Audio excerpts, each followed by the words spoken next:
দেয়, ইমানই যদি বোঝ দেয়, তাহলে তো আপনাদেরও এটা শুনে কষ্ট লাগার কথা। আমি আবারও শোনাই, নাহলে আলোচনাটা বুঝবেন না।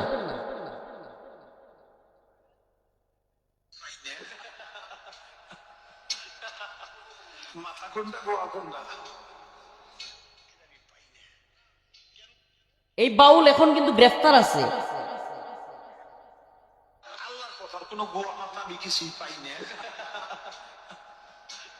চিন্তা করেন, আমি পাই না। কেন পাই না? এই যে একটা কথা বলছে, মানে আল্লাহ পাক কি নিয়ে এই ধরনের কথা বলা যায়?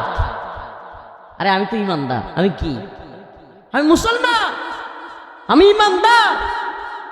তা আমার রবরে নিয়ে যদি এই জমিনে এইভাবে কথা বলে, তাহলে 90-95 মুসলমান মুসলমান বইয়া ছিলে কোনো লাভ আছে? আমার আল্লাহকে নিয়ে যদি কেউ এইভাবে কটূক্তি করে, আল্লাহ পাক কি মানুষের মতো নাকি? তাইলে আল্লাহর নাউজুবিল্লাহ গুয়া এই শব্দ ইউজ করার মানে কি? কত বড় দৃষ্টতা! এই ভণ্ডটারে জনগণ যে পিটা মাইরা ফেলে নাই, এটাই তো অনেক বেশি হয়েছে। নাউজুবিল্লাহ। এখন আবার অনেক বুদ্ধিজীবী সুশীল এরা এর পক্ষ নিচ্ছে। একটা লোক ইদানিং, যার দলের কোনো কর্মী নাই, এত বেশি লোকও নাই তার দল, কিন্তু সে সরকারের কাছে খুব দামি মানুষ, তার নাম হলো জুনায়েদ সাকি। এই জুনায়েদ সাকি আপনারা হয়তো ভিডিওর মাধ্যমে দেখে থাকবেন। এ হইল বর্তমান ডক্টর মোহাম্মদ ইউনূসের খুব কাছের মানুষ। কারণ কি? কারণ বাংলাদেশে ইসলাম বিদ্বেষী মনোভাব প্রতিষ্ঠা করবার জন্য এবং ইসলাম বিদ্বেষীদেরকে প্রমোট করবার জন্য, বিশেষ করে সমকামিতা, ট্রান্সজেন্ডার, LGBTQ, লেসবিয়ান, গে, এগুলো বুঝাইতেও আপনাদেরকে সময় লাগবে। পুরুষে পুরুষে, নারী নারী, নাউজুবিল্লাহ, এতটুকু বুঝেন। পুরুষে পুরুষে, আকাম কুকাম, নারীতে নারীতে, নাউজুবিল্লাহ। এগুলোকে সহজলভ্য করবার জন্য এবং আল্লাহর নবীকে যেন সহজে আউট কান্ট্রিগুলোতে, বিশ্বের অনেক রাষ্ট্রে, নাউজুবিল্লাহ, আল্লাহ এবং তার রাসূলরে নিয়ে কিছু বললে কিছু হয় না, ওই পশ্চিমা ধাঁচে বাংলাদেশেও একটা কালচার তৈরি করে এরা এরকম একটা পরিবেশ তৈরি করতে চাচ্ছে যে মুসলমানরা যেন কিছু বলতে না পারে, করতে না পারে। নাউজুবিল্লাহ। প্রিয় ইমানদার, প্রিয় মুসলমান ভাইরা, কিশোরগঞ্জ হোসেনপুরের মুসলমান, আমার রাসূল সাল্লাল্লাহু আলাইহি ওয়াসাল্লাম, সাহাবায়ে কেরাম কেমন ছিলেন? আল্লাহ রাসূল সাল্লাল্লাহু আলাইহি ওয়াসাল্লামকে কেউ কিছু বললে, আল্লাহ পাককে কেউ কিছু বললে, তারা কি সহ্য করতেন? আসেন একটা ছোট্ট ঘটনা শুনেন। বুখারী শরীফের হাদিস। যে সমস্ত সুশীলরা আজকে যারা এই জুনায়েদ সাকি, ফরহাদ মাজহার, এমনকি খোদ একটা সংগঠন যেটা বাংলাদেশের অনেক আন্দোলন সংগ্রামের সংগঠন, যেই ছেলেগুলোর পক্ষে আমরা কথা বলেছি, তাদের সাথে আন্দোলন করেছি, কাঁধে কাঁধ মিলিয়ে বিগত জালেম সরকারের বিরুদ্ধে লড়াই করেছি, এই যুবক দলটা এখন একটা রাজনৈতিক দল করছে, নাম দিচ্ছে এনসিপি। আজকে আশ্চর্য হয়ে গেলাম, কষ্ট লাগলো। এই এনসিপি এই বাউল আবুল সরকারের পক্ষ অবলম্বন করছে। চিন্তা করতে পারেন? আমি তো বলি মুসলমান সজাগ থাকা উচিত। এই যে দল করেন, নেতারা কি করতেছে, দলের হাইকমান্ড কি করতেছে কিছুই জানেন না, খালি এই নৌকা দানেশিস, এ দাড়ি পাল্লা, এটা সেটা লাফাইতেছে। প্রিয় ভাইরা আমার, গ্রামে লাফাচ্ছেন। আপনার দল, আপনার নেতা যদি ইসলামের বিরুদ্ধে অবস্থান নেয়, আল্লাহর বিরুদ্ধে অবস্থান নেয়, তারপরেও যদি আপনি ওই দলের পক্ষে, ওই নেতার পক্ষে লাফান, ওই নেতা এবং দলের যদি ঈমান না থাকে, আপনারও ঈমান নেই। কথা ভালোভাবে বুঝবার চেষ্টা করবেন। আপনারও ঈমান নাই। আল্লাহ রাসূলের সাহাবায়ে কেরাম, আল্লাহর নবী সাল্লাল্লাহু আলাইহি সাল্লামের ব্যাপারে বলা হয়, সুশীলরা, বিশেষ করে সুশীলরা বলে যে হুজুর আপনারা যে এত গরম গরম ওয়াজ করেন, হুজুর আপনারা যে এত কথা বলেন, কোনোদিন কি আল্লাহর রাসূল কাউরে মারতে বলছে? বলে কি বলে না? এটা কিন্তু খুব প্রচলিত একটা কথা। আল্লাহ রাসূল কি কাউরে মারতে বলছে? ইসলাম হলো শান্তি, শান্তি। ওরে শয়তানের দল। মানে ফিলিস্তিনে, লিবিয়ায়, সিরিয়ায়, আফগানে, ইরাকে, মালিতে, সোমালিয়ায়, ইয়েমেনে, পার্শ্ববর্তী রাষ্ট্র মায়ানমারে, কাশ্মীরে, সব জায়গায় আমাদের মুসলমানদের বাড়ি ঘরে টনকে টন, এই কেজি কেজি না, মন মন না, টন টন টন, 22 মনে মনে 1 টন 27 মন। তো এই 27 মন ওজনের বা আরো বেশি বোমা, একটা দুইটা না, অসংখ্য বোমা এরা আমাদের বিভিন্ন মুসলিম কান্ট্রিতে ফেলে। টনকে টন বোমা ফেলে পরে কয় ওম শান্তি। মানে তারা বোমা ফেলে আমাদের ভূমিগুলো, আমাদের বিল্ডিং গুলো পাউডার বানায় ফেলবে, আর আমাদেরকে বলবে ইসলাম শান্তি, ওম শান্তি, তোমরা শান্তিতে থাকো। মানে আমরা শুধু তোমরা মারবো আর তোমরা খালি মার খাবো। এটাই তো এরা বুঝাইতে চায় নাকি? অথচ রাসূলুল্লাহ সাল্লাল্লাহু আলাইহি ওয়াসাল্লামের সাহাবায়ে কেরাম আল্লাহ রসুলের ব্যাপারে একটা তোহমত দেয় এরা, আল্লাহ নবী কি কাউরে মারতে বলছে? আল্লাহ কি কাউরে মারতে বলছে? আরে স্পষ্ট বলেছে আল্লাহ দ্বীনের জন্য মারতে হবে।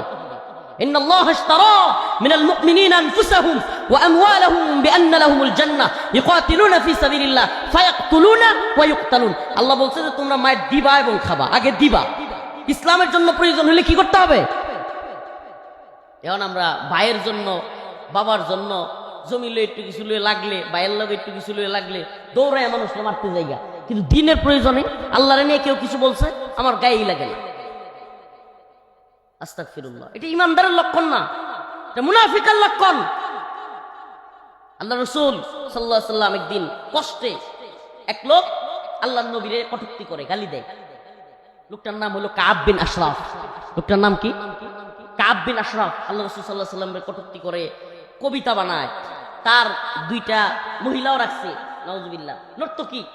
এদেরকে নাচায়, এই আবুল সরকারের মতো ফালতু এদেরকে নাচায়, গান কয়, আর রসুলরে গালি দেয়, নাউজুবিল্লাহ। আল্লাহর নবী কষ্ট পাইছেন। আল্লাহ নবী সাল্লাল্লাহু আলাইহি ওয়াসাল্লাম সাহাবায়ে কেরামদেরকে ডাকলেন, হে আমার সাহাবারা, আতুহিব্বু আন তাকতুলাহু? ফাকাল রাসূলুল্লাহ সাল্লাল্লাহু আলাইহি ওয়াসাল্লাম, আতুহিব্বু আন তাকতুলাহু? যে তোমাদের মধ্যে কেউ আছে, আল্লাহ রাসূল সাল্লাল্লাহু আলাইহি ওয়াসাল্লাম বলছে যে কাব বিন আশরাফকে হত্যা করবে। তখন সাহাবী, আল্লাহর নবীর প্রিয় সাহাবী একজন মুহাম্মদ বিন মাসলামা বলছেন, আতুহিব্বু আন তাকতুলাহু? ইয়া রাসূলুল্লাহ, আপনি কি এটা পছন্দ করেন যে আমি কাব বিন আশরাফকে হত্যা করি? সুবহানাল্লাহ বলবেন না? আল্লাহ রাসূল বললেন, হ্যাঁ অবশ্যই। সুবহানাল্লাহ। তাইলে সুস্পষ্ট কি যে আল্লাহর নবীরে যদি কেউ গালি দেয়, আল্লাহর নবীরে যদি কেউ কটূক্তি করে, তার শাস্তি কি? বলেন না, তার শাস্তি কি? এটা কার ঘোষণা? এবং রসুলের। আল্লাহ এবং রসুলের ঘোষণা কি?